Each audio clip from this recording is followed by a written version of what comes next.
Magandang araw ng Biyernes po mga bayang karerista. Magbibigay na po tayo ng tip, at impormasyon para sa araw na to, July 5, 2024. Tara!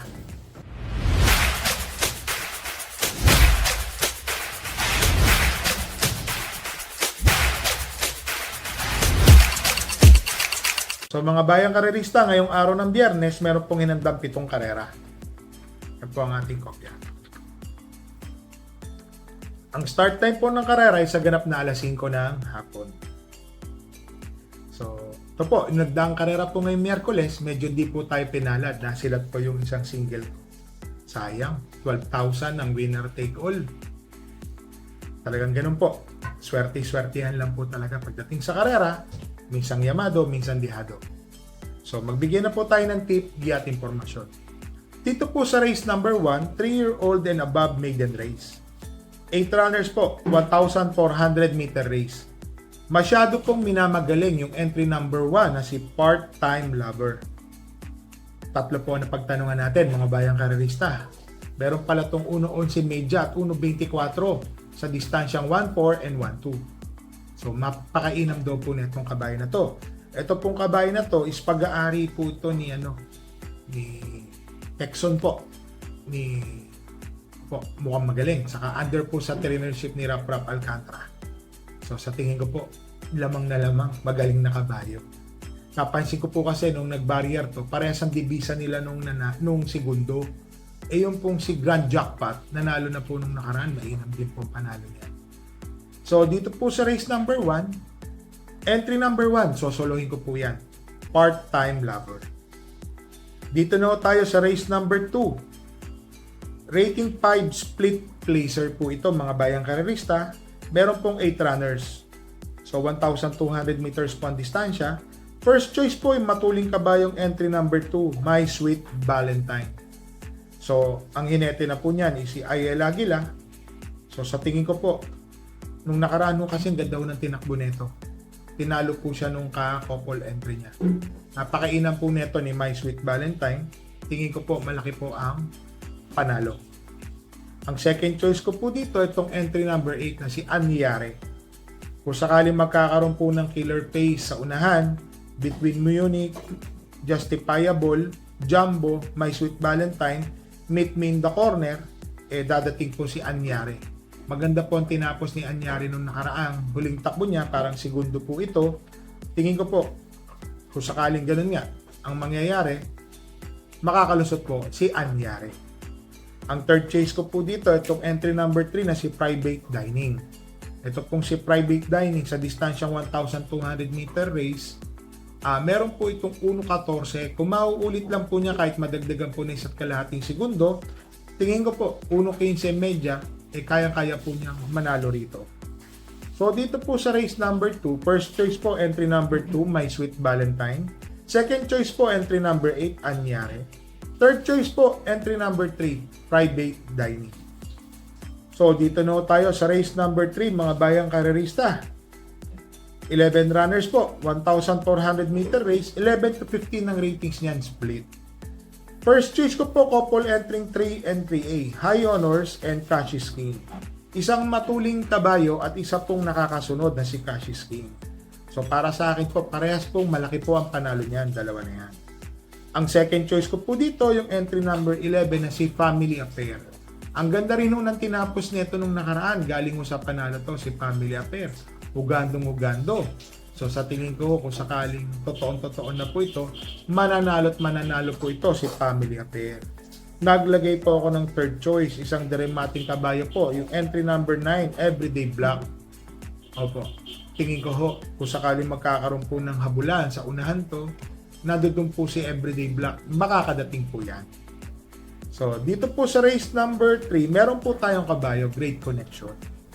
Sa tingin ko ho, tsamba lang po si Great Connection. Yun po ang natitingnan ko po kasi ang lakas po ng laban na to. Lalo na si Great Connection po, meron lang pong 1 o 2 kwartos to na bigla So, yun po ang tingin ko dito kay Great Connection. So, para sa akin po, tsamba lang ho ito. Napaka-tsambang-tsamba. Dito po sa race number 3, first choice po entry number 3, High Honors Cashies King. Second choice po entry number 11, Family Affair. Third choice po, entry number 9, Everyday Black. So dito na tayo sa race number 4, mga bayang karerista. 6 to 10 split, 1,200 meter race, 8 runners po. First choice po, entry number 5, Time Traveler.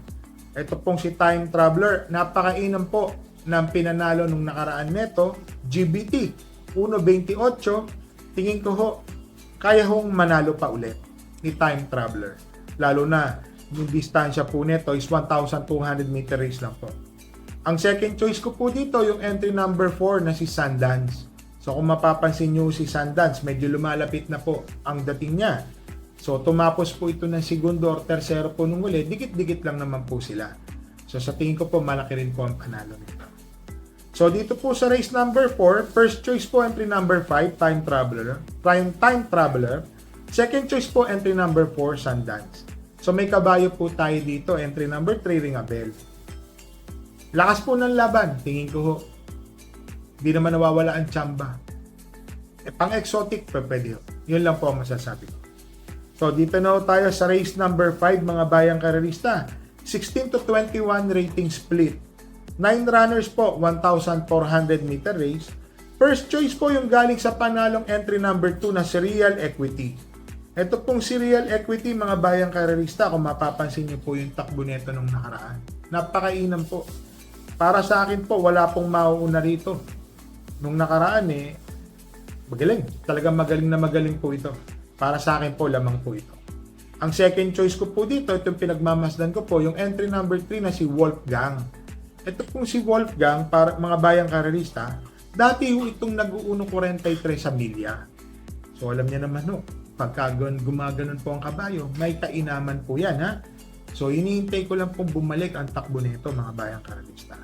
Ang third choice ko po dito, itong entry number 4, Make a Difference. IL Aguila. So, ito pong Make a Difference, mga bayang karerista. Hindi ko po makakalimutan na lumaban po ito kay Lemon Bell ng GBT 1-on-1. Kaya lang talaga mas mainam po si Lemon Bell nung time na yon.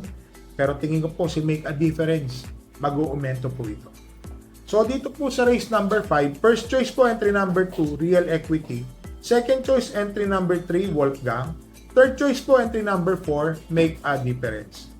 Dito na tayo sa race number 5, mga bayang karerista, 1,200 meter race, 7 runners, 6 to 10 rating split po ito. First choice po entry number 3, Moon Island. Tingin ko lamang na po ito, mga bayang karerista. Segundo po itong tumapos ng nakaraan. Napakalakas po ng laban. Segundo po ito. So sa tingin ko po, malaki po ang panalo. Naglagay lang po ako ng second choice pamproteksyon. Ito pong entry number 6 na si No Sen Yang Yana. Alam naman natin, nasa rating 10 na po ito si No Sen Yang Yana.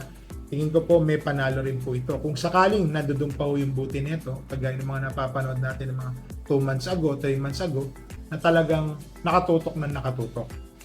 May kabayo po tayo dito, entry number 2, Shining Angel.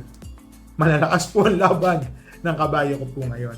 Pang-exotic, pwede po siguro to quartet, pentapekta, tripecta, yun lang po ang nakikita ko, mga bayang karerista. So dito po sa race number 6, first choice po entry number 3, Moon Island. Second choice po, entry number 6, No Sen Yang Yana.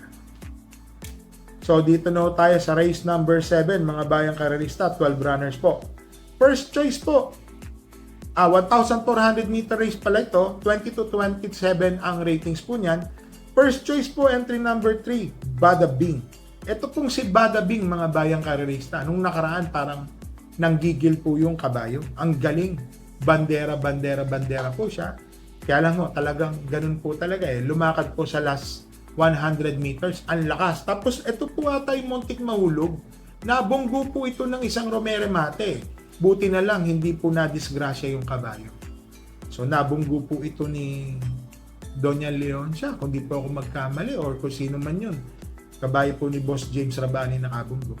So, ito po ang aking first choice, yung entry number 3, Bada Bing. Ang second choice ko po dito, itong entry number 7, Queen Louise. Ito pong si Queen Louise, mga bayang karerista. Baka siya po ang makinabang kung sakali magkakaroon po ng killer pace sa unahan to. Siya po ang isa sa mga darating po dito. So, yun po. So, dito po sa race number 7, first choice entry number 3, Bada Bing.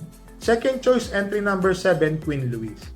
So, shoutout lang po natin yung Bat 65 kay Boss June, Kuya Omeng, Kuya Teng, Kuya Amy, Kuya Noel at Kuya Ruel. Shoutout po sa inyo. Happy birthday nga pala kay Krista May Abiles ngayong pong July 4. Galing po yan sa tatay mo, kay Tatay Ruben. Shoutout din po sa inyo. Mga batang Monday, kay Manny Mendoza, kay Dansar, kay Celso at kay Letong mula kay Francis Tonido po So shoutout din po sa inyo. OTB Banal, kay Lapopoy, Paking, Glenn at kay Dedeng. Lalo na sa tropang kareristang Banal.